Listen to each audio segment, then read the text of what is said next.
जंगल के बीच एक हरी भरी घाटी थी जिसका नाम था मूनवुड फॉरेस्ट। रात को यहां सब कुछ जादू जैसा लगता था। पेड़ चमकते थे, हवा ठंडी होती थी और जब चांद निकलता था तो पूरा जंगल एक साथ गाता था। आव, ये था द ग्रेट वुल्फ कॉयर। हर पूनम की रात मूनवुड के सारे भेड़िए एक साथ हुआ करते थे, जैसे कोई बड़ा संगीत कार्यक्रम चल रहा हो। जंगल के बाकी जानवर भी पेड़ों की शाखाओं पर बैठकर सुनते थे। सब कहते भेड़ियों का फुल मून सॉन्ग तो प्रकृति का कॉन्सर्ट है, लेकिन एक भेड़िया था जो कभी इसमें हिस्सा नहीं लेता था। उसका नाम था वाल्डो। वाल्डो छोटा, फुल फर वाला और थोड़ा अनाड़ी भेड़िया था। उसकी आंखें बड़ी बड़ी और बाल हमेशा बिखरे रहते। जब भी चांद निकलता वो किसी पेड़ के पीछे छिप जाता या अपने कानों पर पत्ते चिपका लेता। जब बाकी सब आवो करते वो बोलता आवनो। एक दिन उसकी माँ मामा लूना उसके पास आई। वाल्डो, आज पूनम की रात है, तुम अभ्यास क्यों नहीं कर रहे? वाल्डो ने अपनी पूंछ हिलाई। माँ, मुझे हुआ करना पसंद नहीं है। मुझे लगता है मेरी आवाज मजेदार लगती है। मामा लूना मुस्कुराई। मजेदार नहीं, अलग। हर भेड़िए की आवाज अपनी होती है। वाल्डो ने मुंह बनाया। मेरी तो मेंढक जैसी लगती है। आव आख। मां ने प्यार से उसका सिर थपथपाया। बेटा, अगर तुम कोशिश नहीं करोगे तो कैसे पता चलेगा कि तुम्हारा सुर कितना अच्छा है? वाल्डो चुप हो गया। तभी उसके दोस्त रिको, लूपा और टीनो उसे बुलाने आए। चलो वाल्डो, हम ग्रुप प्रैक्टिस कर रहे हैं। वाल्डो बोला, नहीं यार, तुम लोग करो। मैं चांद को दूध देने जा रहा हूं। सब जोर से हंस पड़े। चांद को दूध? वाल्डो ने कंधे उचका दिए। हाँ, फुल मून को कैल्शियम चाहिए होता है ना।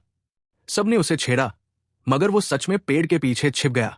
उस रात भी जब सारे भेड़िए आवूक कर रहे थे, वाल्डो ने अपने कान बंद कर लिए और बोला, बस करो यार, इतनी तेज आवाज। अगली सुबह पूरा जंगल गपशप से गूंज रहा था। गिलहरियां कह रही थी, वो छोटा भेड़िया हुआ नहीं करता। उल्लुओं ने जोड़ा, शायद वो भेड़िया नहीं, रैकून है। वाल्डो को बुरा लगा। उसने तय किया, मैं जंगल छोड़ देता हूं, कहीं ऐसी जगह जाऊंगा जहां कोई हुआ नहीं करता। वो चल पड़ा अपनी छोटी सी यात्रा पर। उसने एक चमकती नदी पार की, फिर एक फूलों की घाटी जहां मधुमक्खियां नाच रही थी। वहां उसकी मुलाकात हुई एक साही से, पिंकी। पिंकी ने पूछा, कहां जा रहे हो छोटे भेड़िए? वाल्डो बोला, ऐसी जगह जहां लोग हुआ नहीं करते। पिंकी ने कहा, तो तुम साइलेंट हिल जा सकते हो, वहां सब चुप रहते हैं। वाल्डो के कान खड़े हो गए। बिल्कुल सही जगह। साइलेंट हिल अजीब जगह थी। कोई आवाज नहीं, न पक्षी, न कीड़े, न हवा की सरसराहट। सब कुछ एकदम शांत। वाल्डो ने सोचा, यहां कोई मुझे आवू नहीं कहेगा। कितनी शांति है। लेकिन 2 दिन बाद ही वो ऊब गया। कोई उससे बात नहीं करता था, न कोई गाना गाता था। जब वो खुद से बातें करता, उसकी आवाज गूंज जाती, मैं अकेला हूं। हूं। एक रात उसने चांद की ओर देखा। चांद चमक रहा था, मगर कुछ कमी सी लग रही थी। उसके दिल से हल्की सी आवाज निकली, आवो। फिर वो खुद रुक गया। नहीं, मुझे नहीं करना। उसी वक्त पीछे से एक छोटी आवाज आई, क्यों नहीं? वो मुड़ा। एक बेबी उल्लू था, नाम ओली। ओली बोला, मैं भी पहले चिल्लाता था। सब हंसते थे, पर मुझे परवाह नहीं। जब मैं अपनी आवाज निकालता हूं, मुझे लगता है मैं जिंदा हूं। वाल्डो ने पूछा, सच में? तुम्हें शर्म नहीं आती? ओली बोला, नहीं, अपनी आवाज इस्तेमाल करने में डर नहीं होना चाहिए। वाल्डो मुस्कुराया, तुम समझदार हो, ओली। ओली ने हंसते हुए कहा, और तुम डरपोक हो, वाल्डो। वाल्डो सोच में पड़ गया। शायद वो सही कह रहा है। उसी रात एक बड़ा तूफान आया। तेज हवाएं, बिजली की चमक और मूनवुड फॉरेस्ट में अफरातफरी। मामा लूना और झुंड के नेता ग्रेफैंग ने सबको इकट्ठा किया।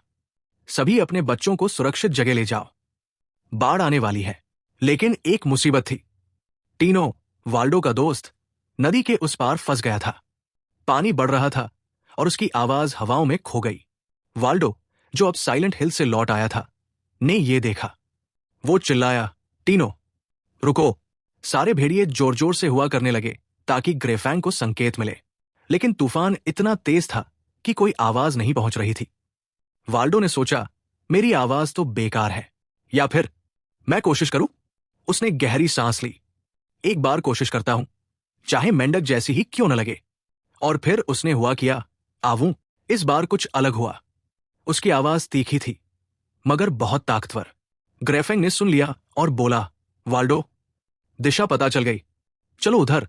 भेड़िए उसकी आवाज के पीछे दौड़े और टीनों को बचा लिया गया। सब खुशी से चिल्लाए। वाल्डो ने संकेत दिया। वाल्डो ने हमारे दोस्त को बचाया। अगली पूनम की रात ग्रेफेंग ने घोषणा की, आज का पहला हुआ वाल्डो करेगा। सारे भेड़िए उत्साहित थे। वाल्डो थोड़ा घबराया हुआ। उसने चांद की ओर देखा। पहली बार उसे डर नहीं, गर्व महसूस हुआ। वो बोला, रेडी? सब बोले, रेडी। और फिर आवूं। इस बार उसकी आवाज अलग थी, मीठी, मजेदार, चमकीली और दिल से निकली हुई। पूरा जंगल उसके साथ गुनगुनाने लगा। पक्षियों ने ताल दी, हवा ने सुर और तारे झिलमिलाने लगे जैसे ताली बजा रहे हों।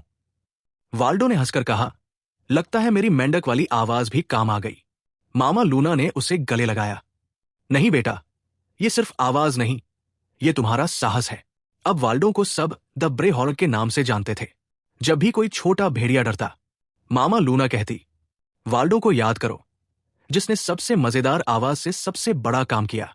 और वाल्डो, वो हर फुल मून पर सबसे पहले हुआ करता था। कभी तेज, कभी हल्का, पर हमेशा अपनी ही स्टाइल में। जब दोस्त छेड़ते, फ्रॉग वुल्फ, वो मुस्कुराकर कहता, हाँ, फ्रॉग वुल्फ, जो दिल से गाता है। रात के आसमान में जब चांद चमकता, पूरा जंगल कहता, सुन रहे हो, वो वाल्डो है। उसकी आवू जंगल में गूंजती, मजेदार, गर्मजोशी भरी और खूबसूरत। कहानी, अपनी अलग आवाज से कभी शर्माना मत। जो चीज तुम्हें अलग बनाती है, वही तुम्हें खास बनाती है। दुनिया हंसेगी, मगर एक दिन तुम्हारी आवाज किसी की मदद करेगी, जैसे वाल्डो की ने की थी।